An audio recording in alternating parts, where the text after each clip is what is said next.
ಯಾವುದೇ ಉಪ್ಪಿನಕಾಯಿ ತಿಂದರೂ ಮಾವಿನಕಾಯಿ ಉಪ್ಪಿನಕಾಯಿ ತಿಂದಷ್ಟು ರುಚಿ ಅಂತೂ ಬರೋದಿಲ್ಲ. ಇವತ್ತಿನ ವಿಡಿಯೋದಲ್ಲಿ ತುಂಬಾ ಟೇಸ್ಟಿಯಾಗಿ ಮಾವಿನಕಾಯಿ ಉಪ್ಪಿನಕಾಯಿನ ಯಾವ ರೀತಿಯಾಗಿ ಮಾಡೋದು ಅಂತ ನೋಡೋಣ.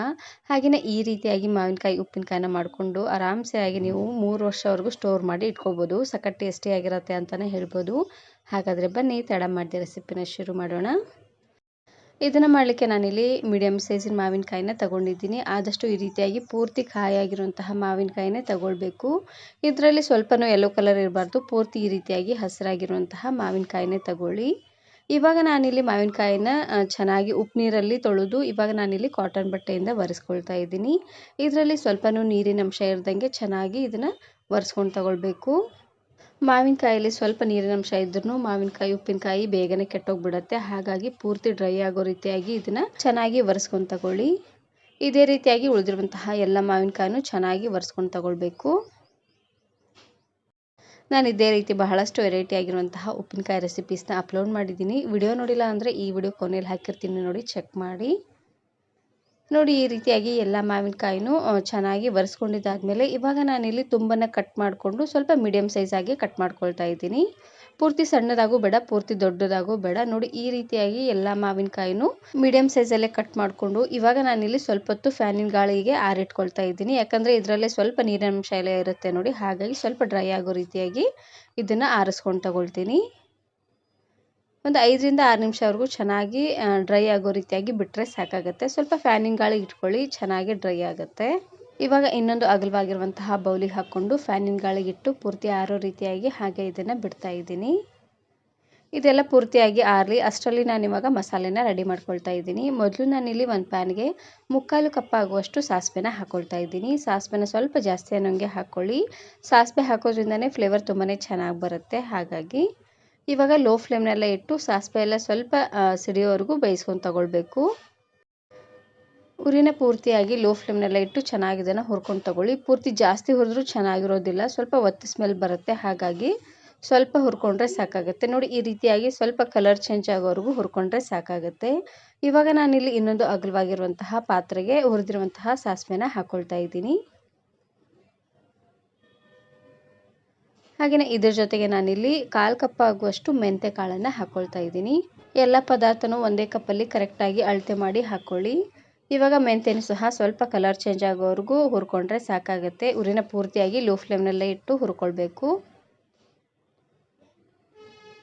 ಮೆಂತ್ಯ ಜಾಸ್ತಿ ಹಾಕ್ಬಿಟ್ರೆ ಸ್ವಲ್ಪ ಕಹಿ ಬರುತ್ತೆ ನೋಡಿ, ಹಾಗಾಗಿ ಮೆಂತ್ಯನ ಸ್ವಲ್ಪ ಕಡಿಮೆ ಅನ್ನೋಂಗೆ ಹಾಕ್ಕೊಳ್ಬೇಕು.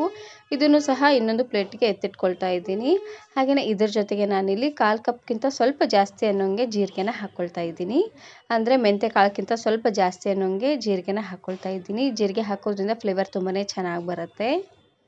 ಜೀರಿಗೆನೂ ಅಷ್ಟೇ ಸ್ವಲ್ಪ ಚಿಟಪಟ ಅಂತ ಸಿಡಿಯೋವರೆಗೂ ಇದನ್ನು ಫ್ರೈ ಮಾಡಿಕೊಂಡು ಅದಾದಮೇಲೆ ಎಲ್ಲ ಪದಾರ್ಥನೂ ಪೂರ್ತಿಯಾಗಿ ತಣ್ಣಗಾಗೋವರೆಗೂ ಹಾಗೆ ಇದನ್ನು ಬಿಟ್ಟು ಅದಾದಮೇಲೆ ಗ್ರೈಂಡ್ ಮಾಡ್ಕೊಳ್ಬೇಕು. ನೋಡಿ ಈ ರೀತಿಯಾಗಿ ಸ್ವಲ್ಪ ಕಲರ್ ಚೇಂಜ್ ಆಗೋವರೆಗೂ ಫ್ರೈ ಮಾಡಿಕೊಂಡು ಇವಾಗ ಪ್ಲೇಟಿಗೆ ಎತ್ತಿಟ್ಕೊಳ್ತಾ ಇದ್ದೀನಿ. ಇವೆಲ್ಲ ಪದಾರ್ಥನೂ ಚೆನ್ನಾಗಿ ತಣ್ಣಗಾಗಬೇಕು ನೋಡಿ, ಪೂರ್ತಿ ತಣ್ಣಗಾದ್ಮೇಲೆ ಗ್ರೈಂಡ್ ಮಾಡ್ಕೊಂಡು ತಗೊಳ್ಳಿ. ಇವಾಗ ನಾನಿಲ್ಲಿ ಕಟ್ ಮಾಡಿರುವಂತಹ ಮಾವಿನಕಾಯಿಗೆ ಖಾರ ಪುಡಿನ ಹಾಕ್ಕೊಳ್ತಾ ಇದ್ದೀನಿ. ನಿಮ್ಗೆ ಖಾರಕ್ಕೆ ಎಷ್ಟು ಖಾರ ಬೇಕೋ ಅಷ್ಟು ಖಾರನ ಹಾಕ್ಕೊಳ್ಬೋದು. ಹಾಗೆಯೇ ಅರ್ಧ ಚಮಚ ಆಗುವಷ್ಟು ಅರಿಶಿನ ಪುಡಿ, ಹಾಗೆಯೇ ರುಚಿಗೆ ತಕ್ಕಷ್ಟು ಉಪ್ಪನ್ನು ಹಾಕ್ಕೊಂಡು ಚೆನ್ನಾಗಿ ಮಿಕ್ಸ್ ಮಾಡ್ಕೊಳ್ತಾ ಇದ್ದೀನಿ. ಹಾಗೆಯೇ ಇದ್ರ ಜೊತೆಗೆ ನಾನಿಲ್ಲಿ ಇವಾಗ ತಾನೇ ರುಬ್ಬಿರುವಂತಹ ಎಲ್ಲ ಮಸಾಲೆಗಳನ್ನು ಹಾಕ್ಕೊಳ್ತಾ ಇದ್ದೀನಿ. ಜೀರಿಗೆ, ಸಾಸಿವೆ, ಹಾಗೆಯೇ ಮೆಂತ್ಯ ಕಾಳಿತ್ತು ನೋಡಿ, ಅವೆಲ್ಲವೂ ಪೂರ್ತಿಯಾಗಿ ತಣ್ಣಗಾದ್ಮೇಲೆ ಈ ರೀತಿಯಾಗಿ ನುಣ್ಣದಾಗಿ ಗ್ರೈಂಡ್ ಮಾಡ್ಕೊಂಡಿದ್ದೀನಿ. ಪೂರ್ತಿ ನುಣ್ಣದಾಗೂ ಬೇಡ, ಸ್ವಲ್ಪ ತರ್ತನೆ ಅನ್ನಂಗಿದ್ರೂ ನಡೆಯುತ್ತೆ. ಇವಾಗ ಎಲ್ಲವನ್ನು ಹಾಕ್ಕೊಂಡು ಚೆನ್ನಾಗಿ ಇದನ್ನು ಮಿಕ್ಸ್ ಮಾಡ್ಕೊಂಡು ತಗೊಳ್ಳಿ. ಉಪ್ಪನ್ನು ನೋಡಿ ಹಾಕ್ಕೊಳ್ಳಿ, ಆಮೇಲೆ ಬೇಕಿದ್ರೂ ಸ್ವಲ್ಪ ಹಾಕ್ಕೊಳ್ಳಿಕ್ಕೆ ನಡೆಯುತ್ತೆ. ಇದಕ್ಕೆ ಉಪ್ಪು ಸ್ವಲ್ಪ ಜಾಸ್ತಿ ಅನ್ನೋಂಗೆ ಹಿಡಿಸುತ್ತೆ. ಇದ್ರ ಜೊತೆಗೆ ನಾನಿಲ್ಲಿ ಮೀಡಿಯಮ್ ಸೈಜಿನ 4-5 ಗಡ್ಡೆ ಆಗುವಷ್ಟು ಬೆಳ್ಳುಳ್ಳಿನ ಸಿಪ್ಪೆ ತೆಗೆದು ಸ್ವಲ್ಪ ಲೈಟಾಗಿ ಜಜ್ಜಿ ಹಾಕ್ಕೊಳ್ತಾ ಇದ್ದೀನಿ. ಬೆಳ್ಳುಳ್ಳಿನ ಹಾಕ್ಕೊಳ್ಳಿ, ಫ್ಲೇವರ್ ಅಂತೂ ತುಂಬಾ ಚೆನ್ನಾಗಿ ಬರುತ್ತೆ ಅಂತಲೇ ಹೇಳ್ಬೋದು. ನೋಡಿ ಬೆಳ್ಳುಳ್ಳಿನ ಹಾಕ್ಕೊಂಡು ಈ ರೀತಿಯಾಗಿ ಚೆನ್ನಾಗಿ ಇದನ್ನು ಮಿಕ್ಸ್ ಮಾಡಿಕೊಂಡು ಇವಾಗ ನಾನಿಲ್ಲಿ ಕಾಯಿಸಿ ಆರಿಸಿರುವಂತಹ ಎಣ್ಣೆನ ಹಾಕ್ಕೊಳ್ತಾ ಇದ್ದೀನಿ. ನಾನಿಲ್ಲಿ ಸನ್ಫ್ಲವರ್ ಎಣ್ಣೆನ ಬಳಸ್ತಾ ಇದ್ದೀನಿ. ಆದಷ್ಟು ಈ ರೀತಿಯಾಗಿ ಫ್ಲೇವರ್ ಇಲ್ಲದೆ ಇರುವಂತಹ ಎಣ್ಣೆನೇ ಬಳಸಿ, ಚೆನ್ನಾಗಿರುತ್ತೆ. ಶೇಂಗಾ ಎಣ್ಣೆ ಅದು ಹಾಕ್ಬಿಟ್ರೆ ಸ್ವಲ್ಪ ಶೇಂಗಾ ಎಣ್ಣೆ ಸ್ಮೆಲ್ ಬರುತ್ತೆ ನೋಡಿ, ಹಾಗಾಗಿ ಆದಷ್ಟು ಸನ್ಫ್ಲವರ್ ಎಣ್ಣೆನೇ ಬಳಸಿ, ಚೆನ್ನಾಗಿರುತ್ತೆ. ಇವಾಗ ನಾನಿಲ್ಲಿ ಕಾಯಿಸಿ ಆರಿಸಿರುವಂತಹ ಎಣ್ಣೆನ ಹಾಕ್ಕೊಂಡು ಮತ್ತೆ ಇದನ್ನು ಚೆನ್ನಾಗಿ ಮಿಕ್ಸ್ ಮಾಡ್ಕೊಳ್ತಾ ಇದ್ದೀನಿ.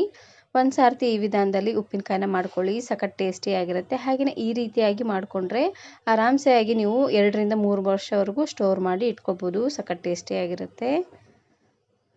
ಉಪ್ಪಿನಕಾಯಿನ ಬಳಸಬೇಕಾದ್ರೆ ಆದಷ್ಟು ಡ್ರೈ ಆಗಿರುವಂತಹ ಸ್ಪೂನಿಂದನೇ ಬಳಸಿ, ಚೆನ್ನಾಗಿರುತ್ತೆ. ಉಪ್ಪಿನಕಾಯಿಗೆ ಸ್ವಲ್ಪ ನೀರನ್ನು ಮುಟ್ಟಿಸಿದ್ರೂ ಬೇಗನೆ ಕೆಟ್ಟೋಗ್ಬಿಡುತ್ತೆ ನೋಡಿ. ಹಾಗಾಗಿ ಡ್ರೈ ಆಗಿರುವಂತಹ ಸ್ಪೂನನ್ನೇ ಬಳಸಿ, ಚೆನ್ನಾಗಿರುತ್ತೆ. ಇವಾಗ ನೋಡ್ತಾ ಇರ್ಬೋದು ಎಣ್ಣೆ ಎಲ್ಲ ಚೆನ್ನಾಗಿ ಹೀರ್ಕೊಳ್ತಾ ಇದೆ. ನೋಡ್ತಾ ಇದ್ದೀರಲ್ವ, ಈ ರೀತಿಯಾಗಿ ಚೆನ್ನಾಗಿ ಕಲಿಸ್ಕೊಂಡಾದ್ಮೇಲೆ ಇದು ಇನ್ನು ಸ್ವಲ್ಪ ಎಣ್ಣೆನ ಸಪ್ರೇಟಾಗಿ ಬಿಟ್ಕೊಳ್ಳುತ್ತೆ. ಇದನ್ನು ನೀವು ಯಾವುದಾದ್ರೂ ಕಾಜಿನ ಬಾಟ್ಲಲ್ಲಾದರೂ ಹಾಕ್ಕೋಬೋದು, ಇಲ್ಲಾಂದರೆ ಮನೇಲಿ ಭರಣಿ ಇದ್ದರೆ ಅದರಲ್ಲಾದರೂ ಸ್ಟೋರ್ ಮಾಡಿ ಇಟ್ಕೋಬೋದು, ಚೆನ್ನಾಗಿರುತ್ತೆ. ಈ ವಿಡಿಯೋ ಇಷ್ಟ ಆದರೆ ಈಗಲೇ ಒಂದು ಲೈಕ್ ಬಟನನ್ನು ಕ್ಲಿಕ್ ಮಾಡಿ, ಫ್ರೆಂಡ್ಸ್ ಆ್ಯಂಡ್ ಫ್ಯಾಮಿಲಿ ಜೊತೆಗೆ ಶೇರ್ ಮಾಡಿ. Thank you.